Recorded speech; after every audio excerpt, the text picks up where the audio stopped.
혹시나 아주 일부 물량이라도 엔비디아에서 구글로 가게 되면 이제는 구글과 친구들이 돈을 많이 벌게 될 건가? 이런 생각들을 하게 되는 거거든요. 한미반도체나 아니면 한화세미텍 입장에서 보면 시장이 이렇게 돌아가는 거는 사실 결코 유리하지는 않죠. 왜냐하면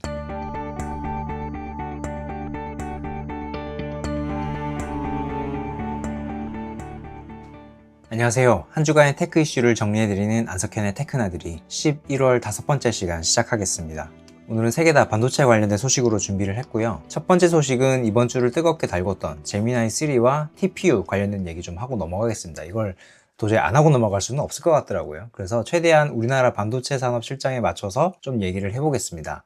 여기 아래쪽에 보시면 아시겠지만 이번에 새로 나온 제미나이 3의 벤치마크 성능이 이렇게 좋습니다. 저도 실제로 몇 번 써봤는데 굉장히 인상적이긴 하더라고요. 그리고 더 중요한 건 이 제미나이 3를 학습시키는데 엔비디아의 GPU가 아니라 구글이 직접 설계한 TPU가 들어갔다. 이게 가장 중요한 거겠죠. 우리가 그동안에 TPU라는 말을 처음 들었던 건 2016년입니다. 그러니까 그때 당시에 이세돌 9단하고 구글의 알파고하고 바둑 대결을 했었죠. 그 바둑 대결을 했던 알파고를 학습시키는데 사용됐던 반도체가 TPU고, 그때 당시에는 TPU만 쓰이지는 않았어요. 엔비디아의 GPU도 사용되고 여러 AI 인프라들이 혼합돼서 사용돼가지고 알파고를 학습을 시켰는데, 이번에 제미나이 3는 100% TPU만 가지고 학습을 시켰는데도 오픈 AI의 GPT보다 훨씬 성능이 좋더라. 그래서 지금 굉장히 주목을 받고 있는 겁니다. 물론 TPU도 그때 2016년에 나왔던 TPU는 아니고 이거 당시에는 1세대 TPU였고요. 이번에 나온 TPU는 7세대 버전, 그러니까 6번의 계정이 있었고 계속해서 성능이 발전을 해왔습니다. 특히나 구글이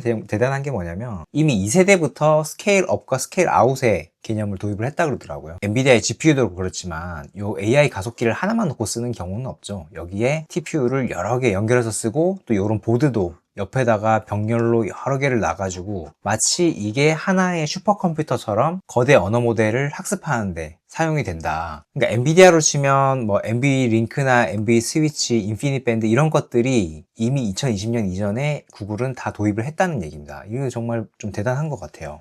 구글의 제미나이 3가 이 대단한 어떤 티핑 포인트가 될 거라고 생각하는 건, 이게 어쩌면 ASIC이 GPU를 대체해 나가는 단초가 될 것 같다라고 생각하는 겁니다. 이런 생각은 누구나 다들 하고 있죠. 지금 엔비디아가 GPU를 통해서 AI 가속기 시장을 거의 90% 이상 점유를 하고 있지만 영원무궁하게 이렇게 갈 수는 없을 거고, 분명히 어느 정도의 시장을 ASIC한테 내주게 될 거다. 그러니까 이게 주문형 반도체라고 하는데, 근데 지금까지는 그렇지 않았죠. GPU라고 하면 여기 아래쪽에 보시는 것처럼 만능 열쇠입니다. 어느 상황, 어떤 AI 모델을 돌리더라도 굉장히 우수하게 돌릴 수 있는 GPU가 여기 만능 열쇠고요. ASIC은 좀 특정 회사의 특정 워크로드에 대해서 딱 하나만 열 수 있는 열쇠라고 할 수 있는 게 이 ASIC이죠. 그래서 성능이 이쪽이 좋은 건 너무 당연하지만 어차피 모든 회사가 모든 AI 모델을 한 번에 돌리는 건 아니잖아요. 예를 들면 아마존이라고 생각해보면 아마존이 학습에 사용할 수 있는 데이터라고 하는 건 굉장히 정형화가 돼 있을 거고, 그리고 아마존이 필요한 어떤 추론의 결과라는 것도 전자상거래 회사이기 때문에 그 결과도 굉장히 정형화되어 있을 겁니다. 그렇기 때문에 이렇게 무거운 GPU를 돌리는 것보다는 본인들한테 특화된 ASIC을 직접 설계를 해서 이렇게 단 하나의 열쇠를 들고 다니는 게 굉장히 효율적이에요. 그런데 지금까지는 요 ASIC이 효율적인 건 알겠어. 성능이 엔비디아에 비해서 확연히 미치지 못하기 때문에 시장을 이쪽이 90% 이상 점유를 해왔던 거고, 근데 이번에 TPU를 보니까 제미나이 3를 학습시켰을 때 굉장히 결과가 좋았어.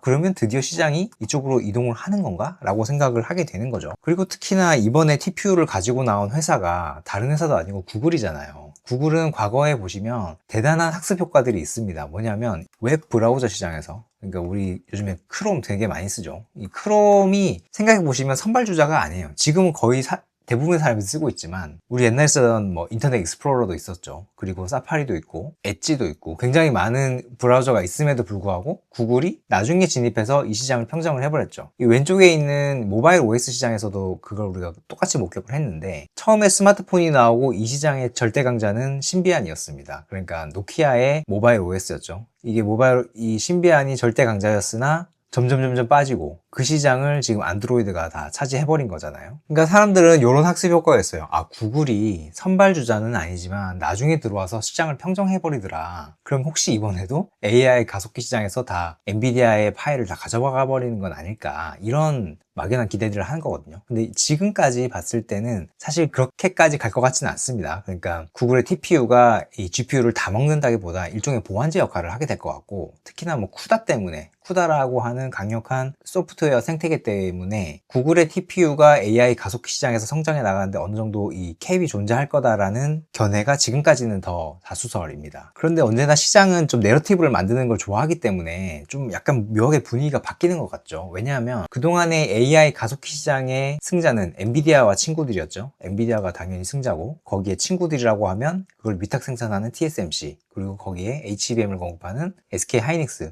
요 3자가 굉장히 큰 돈을 벌어왔는데, 혹시나 아주 일부 물량이라도 엔비디아에서 구글로 가게 되면 이제는 구글과 친구들이 돈을 많이 벌게 될 건가? 이런 생각들을 하게 되는 거거든요. 여기 보시면 좀 달라진 건 이겁니다. 브로드컴이 당연히 들어가겠죠. 이제 구글이 TPU를 설계해서 TSMC에 맡길 때 바로 가는 게 아니고 브로드컴을 통해서 가거든요. 그래서 혹시 HBM도 하이닉스보다는 삼성전자가 많이 들어가나, 이렇게 알고 계시는 분들이 많더라고요. 저도 사실은 그런 비슷한 생각을 했었는데, 왜냐면 삼성전자가 그동안에 엔비디아향 HBM 사업에서 그렇게 성공적이지 못했습니다.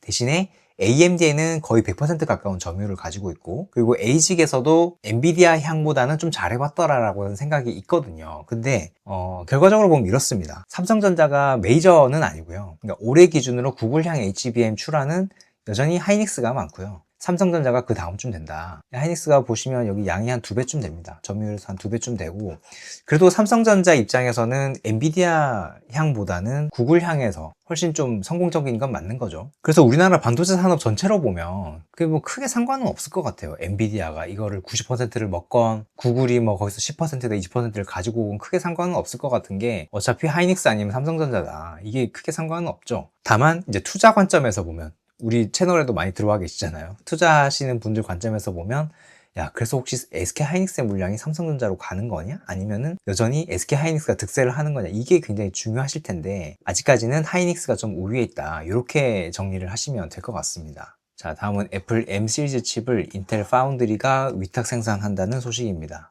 이거 어디 기사에 나온 건 아니고 대만의 애널리스트죠. 거밍치가 인텔이 빠르면 2027년에 애플 M 시리즈를 생산한다고 이제 매물을 돌렸습니다. 이분이 워낙 이제 애플 관련해서는 적중률이 높기 때문에 이걸 그냥 보고 넘길 수는 없는 거죠.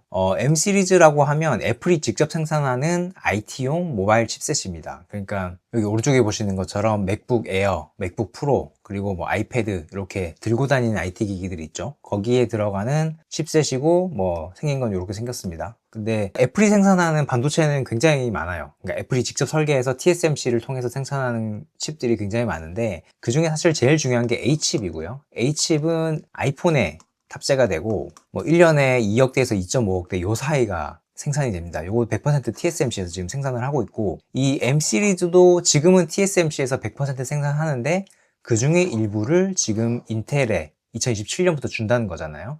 근데 요건 이제 물량이 아이폰만큼 많지는 않아요. 아이폰은 아까 2억대에서 2.5억대라고 했는데, 고민치가 예상하기로 이때 갈 물량이 한 2,500만 대쯤 된다고 하니까 한 10분의 1 정도 물량이죠. 이 정도면은 사실 TSMC 입장에서 기분은 좀 나쁘겠지만 그렇게 뭐 매출에 결정적으로 영향을 주는 정도는 아니고요. 대신에 인텔한테는 굉장히 의미가 크겠죠. 왜냐하면 지금 인텔은 인텔 파운드리 때문에 거의 죽을 지경이거든요. 지금 여기가 인텔 파운드리 서비스 매출과 영업 손실을 지금 구분을 해놓은 겁니다. 보시면 매출은 거의 이제 정체 상태고요. 이게 43억 달러, 43억 달러, 47억 달러니까 한 6, 7조 정도 되는 거죠. 분기에 6조, 7조 정도 되는 거고, 근데 영업 손실은 작년 3분기 기준으로 58억 달러, 한 8조, 9조 뭐 이렇게 되는 거죠. 계속 이제 적자가 누적이 돼가고 있는데, 여기에 지금 이제 애플이 M 시리즈를 준다고 하는 거니까, 뭐 2026년은 아니고 2017년부터라고 했지만 장기적인 관점에서 내 물량이 이제 쌓일 수가 있는 거잖아요. 거기에 최근에 뭐 엔비디아로부터 투자를 받았다는 얘기도 있고, 엔비디아와 어떤 협력을 해서 또 칩을 공동으로 설계하겠다는 얘기도 있었고요. 그리고 마이크로소프트와도 협력을 이어가고 있죠. 여기 뉴스도 나왔었는데 MS 칩을 1.8나노 공정으로 양산을 시작한다고 합니다. 그래서 엔비디아하고도 이제 협력을 하는 거고요. 그러니까 거의 아사 직전에 있던 회사였는데 이제 파운드리, 그러니까 EUV를 도입할 수 있는 파운드리 관점에서 보면 1등이 TSMC고 2등이 삼성이고 3등이 뭐 인텔 파운드리 서비스쯤 되는 건데, 이제 거의 이게 이제 아사 직전까지 갔었는데 뭔가 이 회사들의 버프를 받아가지고 지금 다시 고개를 쳐들고 있는 거잖아요. 삼성 입장에서는 굉장히 좀 아쉬운 대목이다. 왜냐하면 이 파운드리 사업이라는 게 몰랐습니다. 저는 2020년 이전에는 잘 몰랐는데, 가장 중요한 게 뭐냐, 이 파운드리 사업을 하는데 가장 중요한 건 돈이냐 기술이냐, 아니 그것도 아니고 것 같고요, 고객 기반인 것 같더라고요. 그러니까 지금의 TSMC를 있게 한 가장 중요한 회사가 사실 애플이라서, 믿을 만한, 그러니까 물량을 줄 수 있을 만한 고객이 지속적으로 특정 모델에 대해서 안정적인 물량을 줄 수 있는가, 그것만 있으면 사실 돈이란 기술은 투입해서 생산을 할 수 있습니다. 근데 삼성전자가 지금까지 제일 힘들었던 게 그런 대형 고객사가 부재하기 때문에 내가 선단 노드를 투자해서 이걸 연습해 볼 만한 대상이 없는 거 아니에요. 근데 지금 인텔은 물론 이 회사들이 스스로 그런 건 아니고 이 메이드 인 US 정책 때문에 그러겠지만 어쨌든 굉장히 좋은 기회를 타고 있다, 이것만은 확실한 것 같습니다. 세 번째는 어플라이드 HBM용 하이브리드 본도 점유율 100%가 목표. 굉장히 도발적인 이제 제목인데요. 이번 주에 어플라이드 머티리얼즈가 기자간담회를 했어요. 저도 여기 갔었는데, 하이브리드 본딩 전용 장비를 출시를 했습니다. 이름은 키넥스고요. 이게 하이브리드 본딩에 필요한 6가지 이제 기능들이 있는데, 그 기능을 한때 모아놓은 장비라고 하더라고요. 그러면서 이제 이 장비들을 통해 가지고 우리가 이 시장을 100% 한번 점유해 보겠다 목표를 밝혔는데, 이게 이제 좀 약간 오해 소지가 있는 게, 하이브리드 본딩이 이제 종류가 크게 보면 2가지가 있습니다. 웨이퍼 투 웨이퍼가 있고요, 웨이퍼와 웨이퍼를 갖다 붙이는 게 있고, 그리고 칩 투 웨이퍼가 있습니다. 웨이퍼가 이렇게 있으면 거기에 칩 하나씩 갖다 붙이는 게 있는데, 이쪽이 훨씬 정밀한 공정이거든요. 이쪽에는 뭐 EV그룹이나 뭐 도쿄 일렉트론 이런 회사들이 하고 있는 거고, 지금 어플라이드 머티리얼즈에서 우리가 100% 먹겠다라고 하는 건 이쪽입니다. 이쪽 좀 더 정밀한 칩 투 웨이퍼 공정의 하이브리드 본딩, 이쪽을 우리가 한번 다 먹어보겠다라고 하는 거거든요. 그럼 이번에 새로 나온 키넥스라는 게 그럼 6개의 공정이 어디서부터 어디까지를 하는 거냐? 하이브리드 본딩이 여기 앞에서부터 요 뒤에까지 쭉 공정이 이어지거든요. 여기서부터 여기까지가 다 들어있다는 겁니다. 이 앞에가 이제 CMP 공정이고, 요거가 합쳐져 있는 건 키넥스에 통합되어 있는 건 아니고요. 요거는 따로고, 여기서부터 여기까지 한 번에, 장비 안에서 한 번에 다 할 수 있기 때문에, 이거를 이 장비, 저 장비, 이 회사 장비, 저 회사 장비 막 옮겨 다니는 것보다는 굉장히 대기 시간도 줄어들고, 그리고 이 장비에 한번 들어갔다 나왔다 하면서 중간에 이물이 들어간다거나 여러 수율 저하되는 현상들이 발생하잖아요. 근데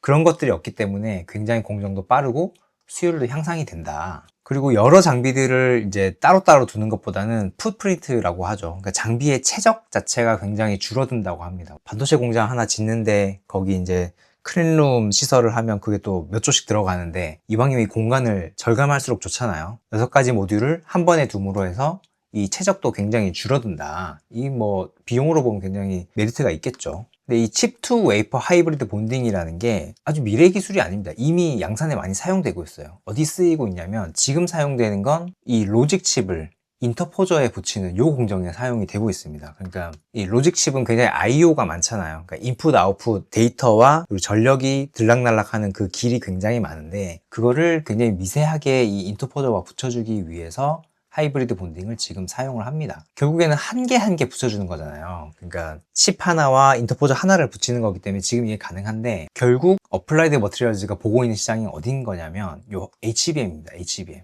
왜냐하면 HBM은 한 개 한 개를 붙이는 게 아니라 16개씩 쭉 붙이는 거기 때문에 굉장히 난이도도 높고, 대신에 적층에 따른 메리트도 더 크다. 물론 지금은 HBM 생산에는 TC 본딩만 사용되고 있는 거고요. 한미반도체나 아니면 하나 세미텍이 공급하는 TC 본더가 100% 쓰이고 있고, 이게 곧 이제 하이브리드 본딩이 들어가지 않겠느냐라고 기대를 하고 있는 겁니다. 왜냐하면 이게 지금 기존의 TC 본딩으로 16층을 쌓은 거거든요. 여기서부터 여기까지 16개를 쌓았고, 이 높이 제한이 775 마이크로미터로 제한이 되어 있습니다. 그런데 만약에 이걸 하이브리드 본딩으로 바꾼다 이러면 이렇게 높이를 낮출 수가 있습니다. 왜냐하면 이 TC 본딩이라고 하는 건 여기가 IO거든요. 이쪽과 이쪽이 이제 IO, 그러니까 반도체에서 나오는 입출력 단자들인데, 거기 중간에 이런 마이크로 범프라는 게 매개체로 붙어 있어요. 이 매개체의 역할은 칩과 칩을 붙이기 위한 어떤 본딩 그런 기능도 있는 거고, 아래와 위가 갖다 붙을 때 워낙 이 미세하기 때문에 그냥 갖다 붙이는 것보다 매개체가 있을 때 좀 마진이 더 크겠죠. 그래서 더 붙이기 좋으라고 이렇게 마이크로 범프를 하나 대는데, 대신에 이걸 붙으면 요 사이에 갭이라는 게 생기겠죠. 그래서 요 높이 때문에라도 요 TC 본딩을 할 때는 이렇게 HBM의 높이가 높아질 수밖에 없습니다. 근데 이걸 만약에 빼버리면 갭 리스라고 하잖아요. 그러니까 중간에 갭이 없다, 마이크로 범프가 없기 때문에. 그래서 이렇게 높이가 낮아지죠. 그렇게 되면 지금 16층 쌓는 거 20층이나 24층까지 쌓아도 높이가 너끈하다. 왜냐하면 이 775 마이크로미터라고 하는 건 제덱이라고 하는 기구에서 이 제한을 걸어놓은 거기 때문에 더 이상 높아지지 않을 수도 있거든요. 이 제한을 더 풀어주지 않을 경우에는 높이를 높이는 게 상당히 어려워지겠죠. 그래서 하이브리드 본딩을 도입을 하면 HBM을 쌓는 게 굉장히 높이 측면에서 유리하다, 이렇게 보고 있는 거고요. 물론 꼭 높이 때문에 하이브리드 본딩을 도입하자는 건 아닙니다. 여기 이제 배시에서 나온 자료를 보시면 인터커넥트 덴시티, 그러니까 IO를 갖다 넣을 때 훨씬 더 조밀하게, IO 수를 훨씬 더 촘촘하게 배치를 할 수 있다는 거고요. 그러니까 기존의 TC 본딩 대비해서 15배 더 많이 IO를 배치를 할 수 있고, 스피드, 그러니까 여기 TC 본딩은 구리선에서 나와서 마이크로 범프를 통하고 다시 구리로 가는 어떤 계면 형성이 많이 되잖아요. 그러니까 다른 물질들을 왔다 갔다 해야 되기 때문에 이 속도가 줄어들고 발열이 생길 수밖에 없는데, 하이브리드 본딩은 구리에서 구리로 바로 가는 거라 좀 계면 형성도 적고 그리고 저항도 적습니다. 그래서 굉장히 속도가 빠르고 발열도 적다, 이렇게 설명을 하는 겁니다. 그래서 높이 측면에서 유리하고 성능 측면에서 유리하기 때문에 언젠가는 HBM 시장에 하이브리드 본딩이 도입이 될 거고, 우리가 이 6가지 기능들이 통합되어 있는 키넥스를 통해서 이 시장을 다 먹어보겠다라고 어플라이드가 지금 주장을 하고 있는 거거든요. 근데 이게 지금 이 TC 본딩 측면에서 시장을 잡고 있는 우리나라의 한미반도체나 아니면 하나세미텍 입장에서 보면